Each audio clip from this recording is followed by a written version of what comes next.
आजादी का Amrit Mahotsav.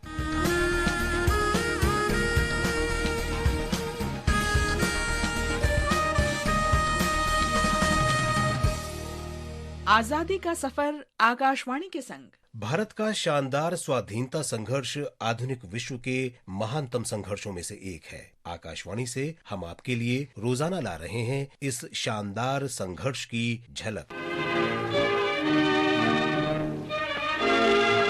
Their Excellencies the Viceroy and Marchioness of Linlithgow greet Sir Stafford Cripps on his arrival at New Delhi for consultations with leaders of Indian political parties. आज ही 22 मार्च 1942 को Britain के वरिष्ठ मंत्री sir Stafford Cripps के नेतृत्व में क्रिप्स मिशन भारत आया था। ब्रिटिश सरकार द्वितीय विश्व युद्ध के लिए भारत का सहयोग और समर्थन लेना चाहती थी। स्टैफर्ड क्रिप्स ने युद्ध समाप्त होने के बाद चुनाव कराने और डोमिनियन स्टेटस के वायदे के बदले द्वितीय विश्व युद्ध में भारत से सहयोग लेने के लिए कार्य किया।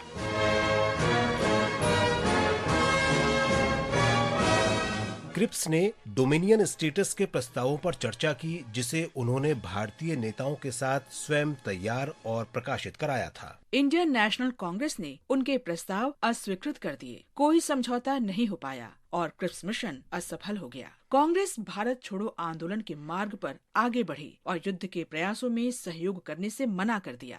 इस पर अंग्रेजों ने युद्ध के दौरान कांग्रेस नेताओं को जेल में डाल दिया।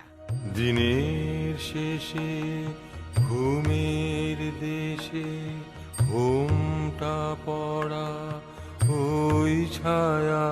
आज हम महान स्वाधीनता सेनानी मास्टर दा सूर्यसेन को भी याद कर रहे हैं। सूर्यसेन का जन्म 22 मार्च 1894 को बंगाल के चटगांव में हुआ था, जो अब बांग्लादेश में है। वे विशेष रूप से 1930 में चटगांव मालखाने पर छापेमारी का नेतृत्व करने के लिए जाने जाते हैं। सूर्यसेन समाज में प्रचलित संकीर्ण विचारों से परे थे। उन्होंने अपनी रेवोल्यूशनरी आर्मी में महिलाओं को प्रमुख स्थान दिया था। दिनेर शेषे उन्होंने कहा था कि मुझे आश्चर्य है कि देश की स्वतंत्रता की लड़ाई के लिए पुरुषों और महिलाओं के बीच कोई भेदभाव क्यों होना चाहिए। अगर भाई अपनी मातृभूमि के लिए कुछ महसूस कर सकते हैं और उसके लिए संघर्ष कर सकते हैं, तो बहनें क्यों नहीं। चुकीशु जाबार मुखे जाए।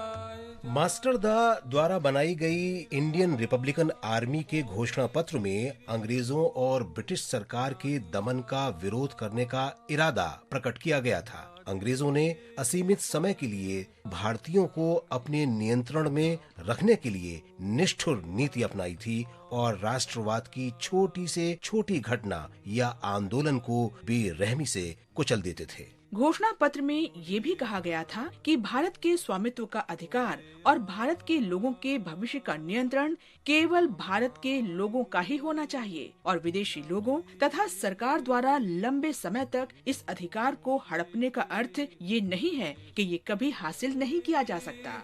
जारा जाबार गेछे पारे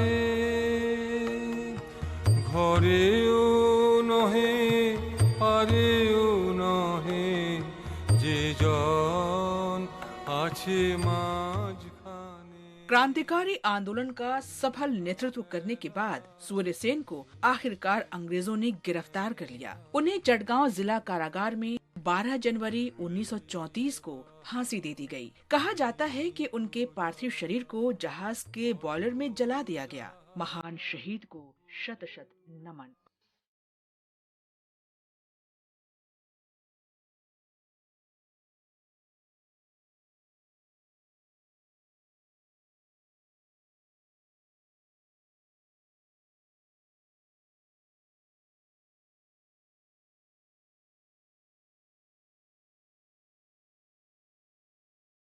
आज हम स्वाधीनता सेनानी हनुमान प्रसाद पोद्दार को भी श्रद्धांजलि अर्पित कर रहे हैं। उनका निधन 22 मार्च 1971 को हुआ था।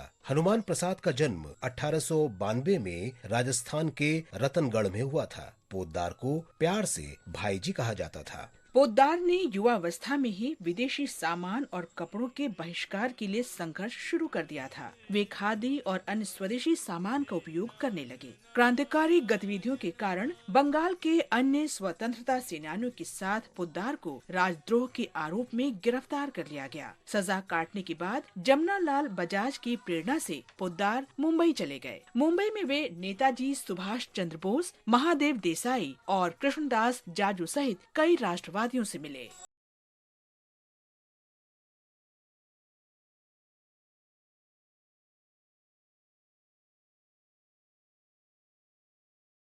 प्रसाद पोद्दार ने गोरखपुर में गीता प्रेस की स्थापना की थी। महात्मा गांधी ने भी लोगों के हृदयों में भारत के शानदार इतिहास और दार्शनिक विरासत की भावना को पुनः प्रतिष्ठापित करने के कार्य के लिए पोद्दार की सराहना की थी। इस महान राष्ट्रवादी को हमारा नमन। आज बस इतना ही। आजादी का सफर आकाशवाणी के संग कल फिर मिलेंगे नई कड़ी के साथ।